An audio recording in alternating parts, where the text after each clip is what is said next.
Welcome to the Tipping Point Show. I'm Jimmy Evans. I'm so glad that you've joined me for today's program. And I'm talking about something today I've never talked about before. I have never taught on the end times related to angels. Now, when you look at end times theology, angels are all over it. And we're going to be talking about a lot of end time theology today and the book of Revelation. I'm having to skip over literally myriads of angels just to show you the main angels that are involved in the end times. Now, I want to talk about angels generally, and then I want to talk about angels related to the end time. Before I do that, let me just remind you, we have this book, Where Are the Missing People? This is a book that you leave behind. You know, once we're raptured and the Lord takes us out, there are going to be billions of people left on the earth. And this book is designed, it says the sudden disappearance of millions and what happens next. And so what this book does is it allows you to keep this on your coffee table, your bedside table, your car, your apartment, your dorm room, wherever you leave it.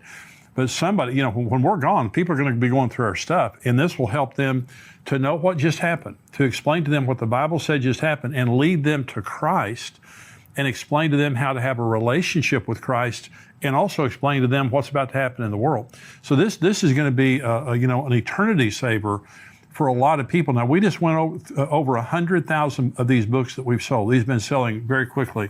And so you can go to missingpeoplebook.com and you can get a big discount there if you're buying more than one. You can buy one. You can also get it on Amazon.com. I think it's $8.95 or something like that. We have almost 1,000, and you can go on Amazon and see all of the reviews that we have.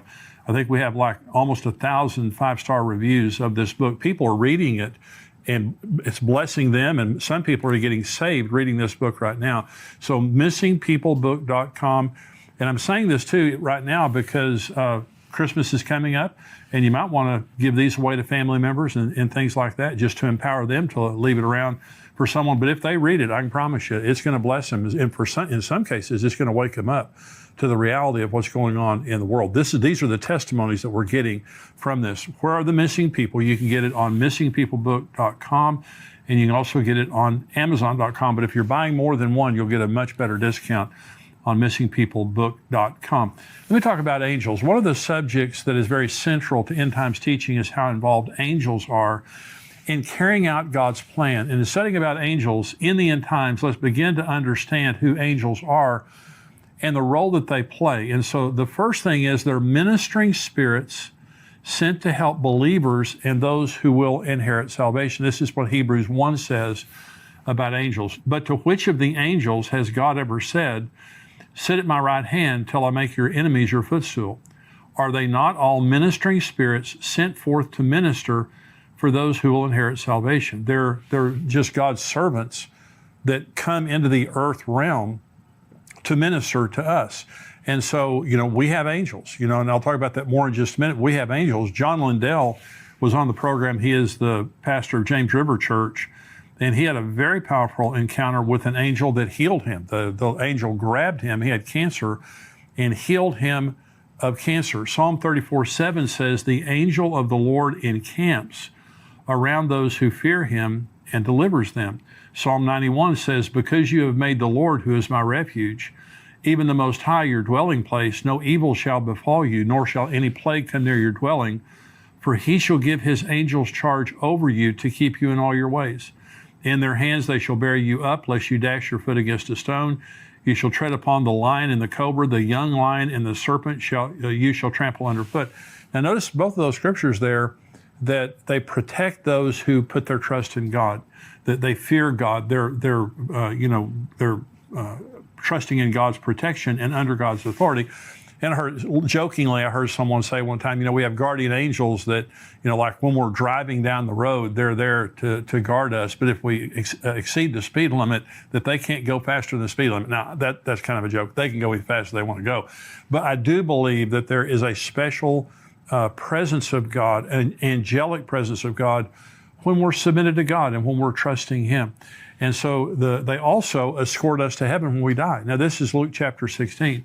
There was a certain beggar named Lazarus, full of sores, who was laid at his gate, desiring to be fed with the crumbs which fell from the rich man's table. Moreover, the dogs came and licked his sores. So it was the beggar died and was carried away by the angels to Abraham's bosom.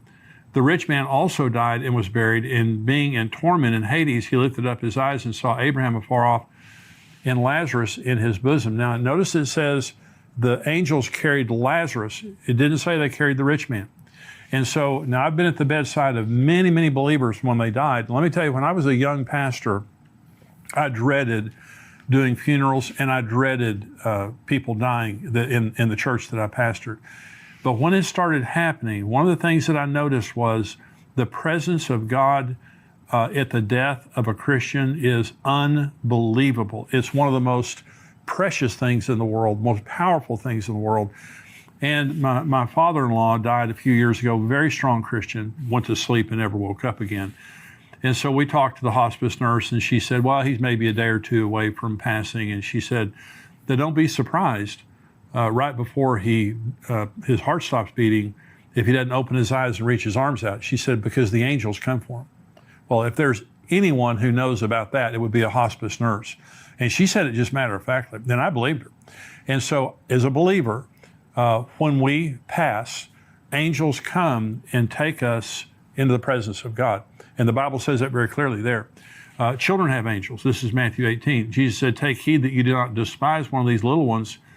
For I say to you that in heaven their angels always see the face of my Father who is in heaven. So God evidently assigns an angel to each one of our children. And remember, up until about the age of 13, children, any child that dies goes to heaven. And so they're before the age of accountability. The angel of the Lord, sometimes when you're reading in the Old Testament, you'll notice it says the angel of the Lord, and angel is capitalized. That's Jesus. The angel of the Lord in the Old Testament is Jesus pre-incarnate, and Jesus is all over the Old Testament in his pre-incarnate form. But we're not to worship angels. And so again, Jesus isn't an angel, by the way. He's just he's over the angels. Angels are not created in the image of God. We are created in the image of God. Angels are simply ministering spirits that God created to minister on his behalf, but they are not in his image, and they will not marry Jesus. We are of a higher created order than the angels eternally. We are for a little while lower than the angels, is what the Bible says, but we are of a much higher order than the angels.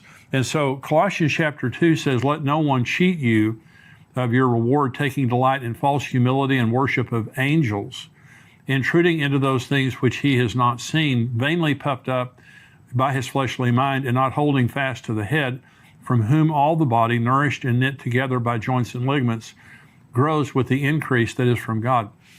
So angels, throughout the Bible are messengers and ministers of the truth, but we don't worship angels. Now, I've been a pastor for 40 years, and there was a fad that was in the church for a good number of years, maybe 5 or 10 years.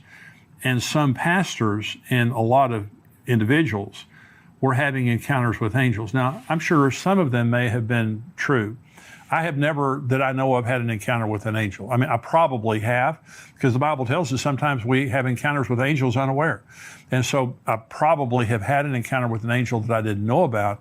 And I certainly believe that some people have, like John Lindell, very powerful example.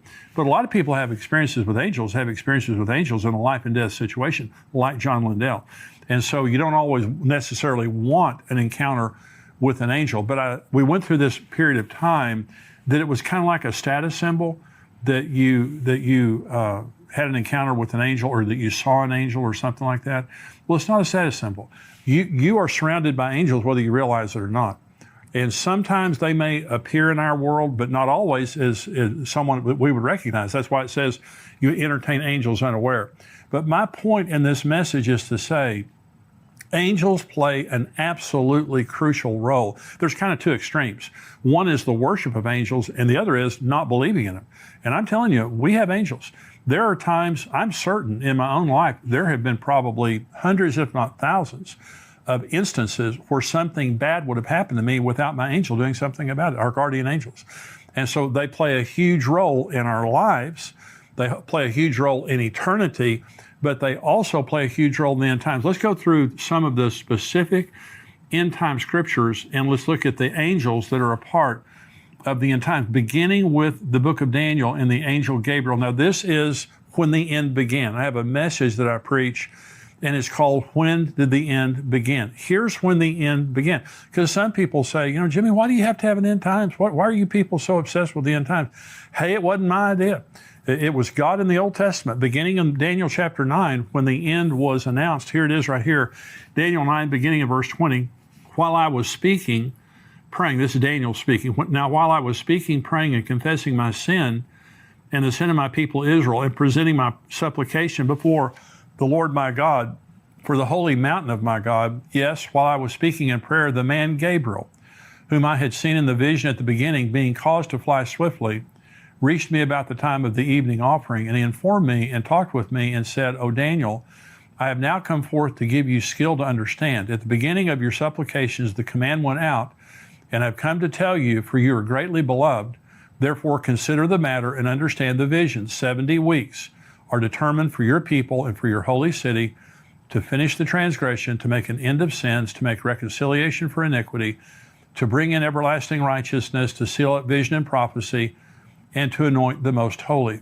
Know therefore and understand that from the going forth of the command to restore and rebuild Jerusalem until Messiah the Prince, there will be 7 weeks and 62 weeks. The street shall be built again, and the wall, even in troublesome times. Let's stop right there, because it keeps going on to talk about the abomination of desolation, the Antichrist, and all that. So Gabriel, the angel Gabriel, when it says the man Gabriel, this is the angel Gabriel flying swiftly, came to him and told him 490 prophetic years were being announced from then, from the announcement of a command to go back and rebuild Jerusalem until the very end. There will be 490 prophetic years. Now, the first 483 prophetic years, exactly the way that Gabriel said, have been exactly fulfilled to the day. From March the 14th of 445 BC until April 6th of 32 AD, that was exactly fulfilled from the time that Artaxerxes Longimanus decreed that they could go back and rebuild the city, until Jesus entered the city of Jerusalem on Palm Sunday. Exactly 483 years, 173,880 days, exactly prophetically fulfilled. That is how specific the Bible is. But there are 7 years left to be fulfilled. That's the tribulation. And so Gabriel comes and says, it has been established, Daniel, that there are only 490 prophetic years left. So the end began whenever they announced, Artaxerxes announced, that there could be the rebuilding of Jerusalem. It ends at the end of the tribulation. This age ends at the end of the tribulation. But God sent Gabriel, the angel, to begin all that. So angels also announced the location of the second coming of Christ. When Jesus ascended, this is Acts chapter 1, when he had spoken these things, while they watched, he was taken up, and a cloud received him out of their sight. And while they looked steadfastly toward heaven, as he went up, behold, 2 men stood beside them in white apparel, and also said, Men of Galilee, why do you stand gazing up into heaven? This same Jesus, who is taken up from you into heaven, will so come in like manner as you saw him go into heaven. Now remember, this is the Mount of Olives, and Jesus is standing there, and he ascends from the Mount of Olives. This is Zechariah 14. Speaking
about the second coming.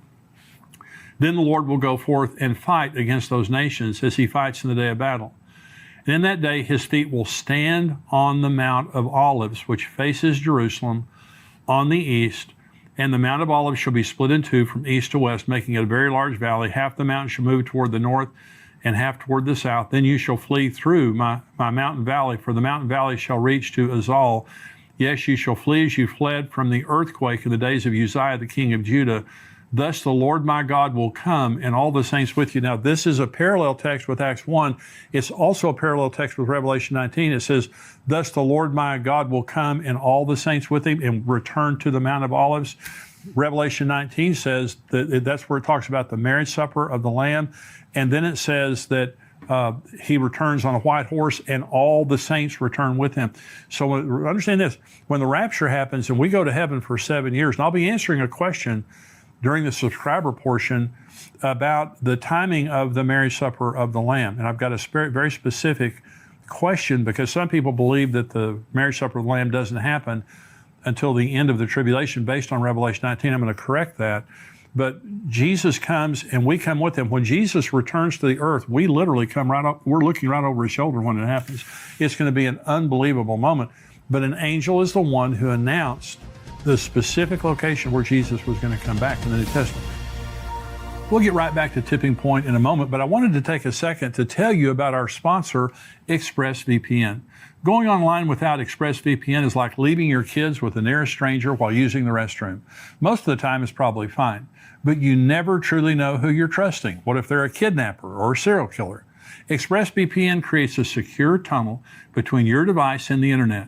It would take a hacker with a supercomputer over 1 billion years to get past ExpressVPN's encryption. It is so easy to use. You just start the app and press one button to get protected. You can connect up to 5 devices simultaneously, and it works on all your devices. Protect you and your family today and get an extra 3 months free by visiting expressvpn.com/endtimes. That's expressvpn.com/endtimes. To stay safe and get an extra 3 months free, visit expressvpn.com/endtimes. The rapture will also occur with the voice of an archangel. 1 Thessalonians 4. The Lord himself will descend from heaven with a shout, with the voice of an archangel and with the trumpet of God. And the dead in Christ will rise first. Then we who are alive and remain shall be caught up together with them in the clouds to meet the Lord in the air.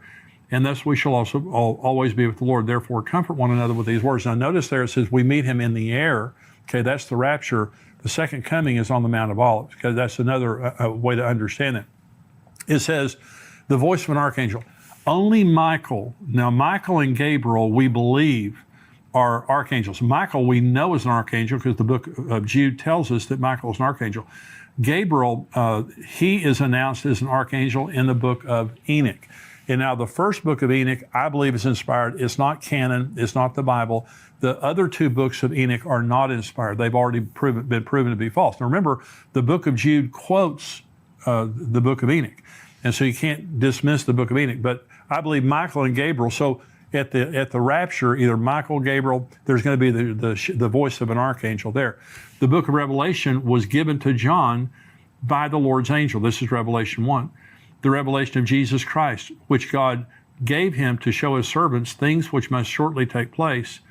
And he sent and signified it by his angel to his servant John, who bore witness to the word of God and to the testimony of Jesus, to all the things he saw. Blessed is he who reads and those who hear the words of this prophecy and keep those things which are written in it, for the time is near. The book of Revelation is the only book in the Bible that promises a blessing to people who read it. That's why it's so important to read it.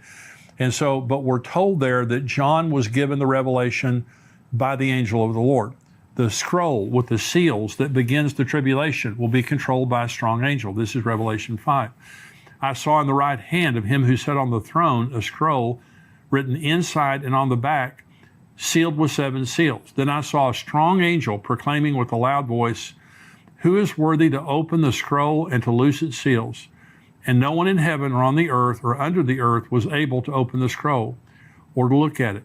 So again, you just see how many times that an angel is involved. I'm not finished yet. We have more to go.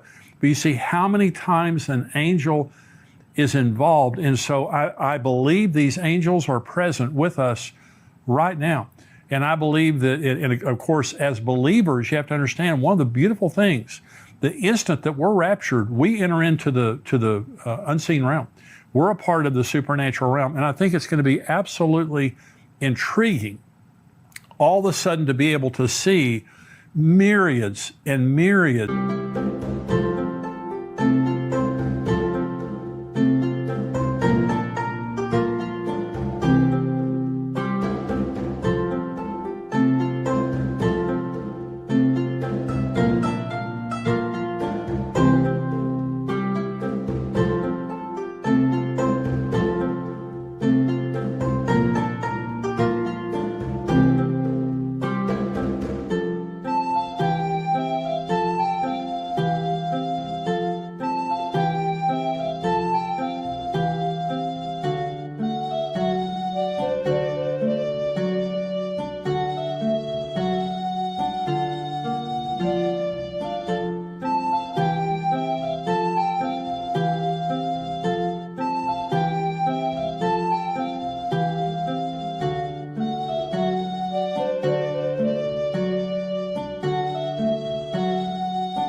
And myriads of angels that are around us and how they interact. But God uses angels in a profound way all the time, but related to the end times. This is another one.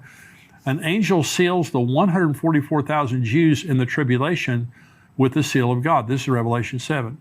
After these things, I saw 4 angels standing at the 4 corners of the earth, holding the 4 winds of the earth, that the wind should not blow on the earth or the sea or in any tree. So there are 4 angels right there. Then I saw another angel ascending from the east, having the seal of the living God, and he cried with a loud voice to the 4 angels to whom it was granted to harm the earth and the sea, saying, do not harm the earth, the sea, or the trees, till we have sealed the servants of our God on their foreheads. And I heard the number of those who were sealed. 144,000 of all the tribes of the children of Israel were sealed. Now this is Revelation 14. Again, talking about the 144,000. Then I looked, and behold, a lamb standing on Mount Zion, and with him 144,000, having his Father's name written on their foreheads. So an angel is the one who seals the 144,000 in their forehead, because they're not going to be harmed. All these judgments that are coming in on the earth, they're not going to be harmed. But here's interesting. It says his Father's name. The lamb was with the 144,000, because they go around the world proclaiming the gospel to the entire world, but his Father's name is on their forehead. So this is interesting, and I'm not preaching this as a doctrine. I'm sharing this as something that's interesting, and that is, there are those that believe that the church is the bride of Jesus, and the Jews are the bride of the Father. Now remember, you go to Revelation 21, and you read about the New Jerusalem. It says there are 12 gates to enter the city of the New Jerusalem, and every gate has the name of a patriarch on it, the 12 sons of Jacob. Okay, so all around. But it has 12 foundations, and each of the foundations has a name of the apostle. So it's interesting, the New Jerusalem is branded both to the church and to the Jews. And so an example is, before Jesus came, and in the Old Testament, before Jesus became the standard of salvation, what happens to David? What happens to Moses? What happens to Aaron?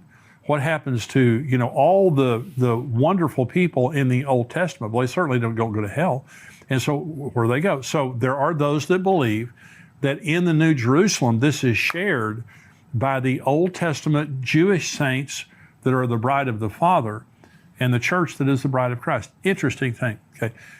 another one. 3 angels proclaim a universal message to the world in Revelation 14. It says, then I saw another angel flying in the midst of heaven, having the everlasting gospel to preach to those who dwell on the earth, to every nation, tribe, tongue, and people, saying with a loud voice, fear God and give glory to him, for the hour of his judgment is come, and worship him who made heaven and earth, the sea, and the springs of water. Another angel followed, saying, Babylon is fallen the great city, because she has made all nations drink of the wine of the wrath of her fornication.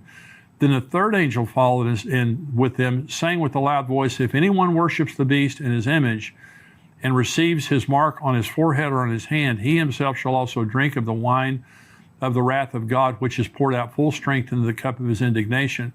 He shall be tormented with fire and brimstone in the presence of the holy angels and the presence of the Lamb. And the smoke of their torment ascends forever and ever, and they have no rest day or night, who worship the beast in his image, and whoever receives the mark of his name. Now, there's several things in there. The first is, it says that they'll be tormented in the presence of the Lamb and his holy angels. Satan is not the Lord of hell. Jesus is the Lord of hell. And so Satan is in the judgment of hell like everybody there with him. He's bound there. And so, but it begins by saying an angel came and proclaimed the everlasting gospel to the 4 corners of the world, every tribe, nation, and tongue. When Jesus said this gospel will be preached into all the world and then the end will come, that's when it happens. It happens through the church before the rapture.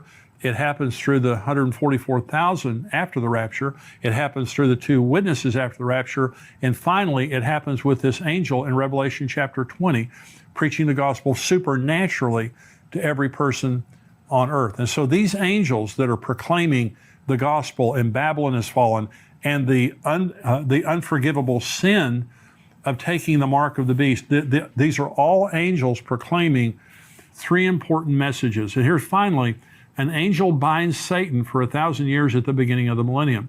This is Revelation 20. Then I saw an angel coming down from heaven, having the key to the bottomless pit and a great chain in his hand. He laid hold of the dragon, that serpent of old, who is the devil and Satan, and bound him for 1,000 years. And he cast him into the bottomless pit and shut him up and set a seal on him, that he should deceive the nations no more.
Till the 1,000 years were finished, but after these things he must be released for a little while. Here's the wonderful thing about that scripture. It just takes one angel.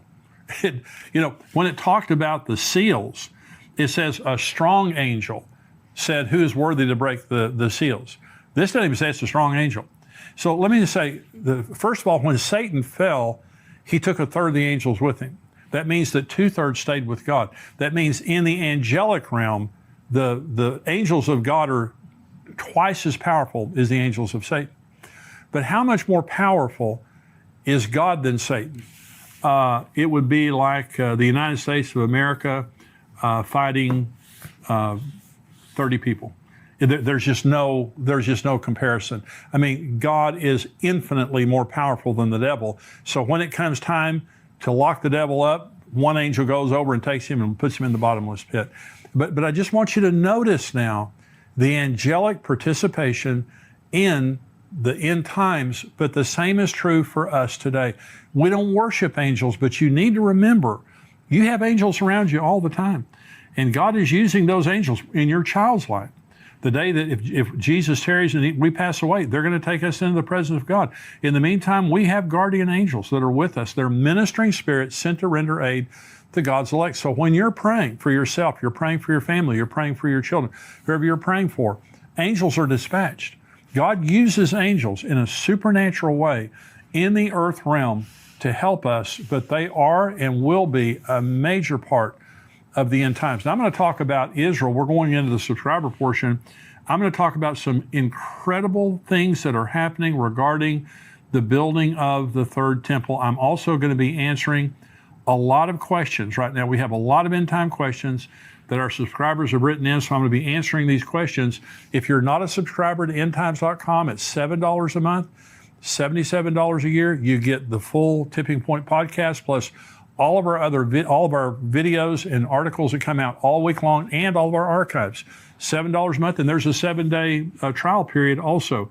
So pay your $7, try us out for 7 days. I guarantee it's the best $7 you'll ever spend. We would love to have you be a subscriber to endtimes.com. So if you're not a subscriber, go to endtimes.com. If you are a subscriber, if you're watching this on YouTube, you cannot watch the full podcast on YouTube. You need to go to endtimes.com where you're subscribed and watch it there, or respond to the email that we sent you as a subscriber. If you're a subscriber,